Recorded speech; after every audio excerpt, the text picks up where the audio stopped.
أنا اسمي سيدي حمودي، أدرس بالسنة الرابعة ابتدائي مدرسة من ليلة شهر رمضان يحصل تبذيرا في استعمال الماء. لذلك من واجبنا أن نحافظ على هذه التراث المائية. كيف ذلك؟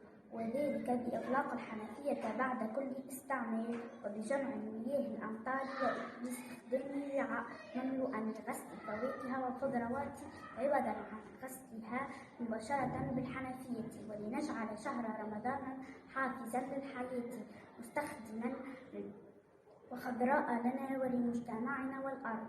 قال تعالى: وجعلنا من الماء كل شيء حي. صدق الله العظيم.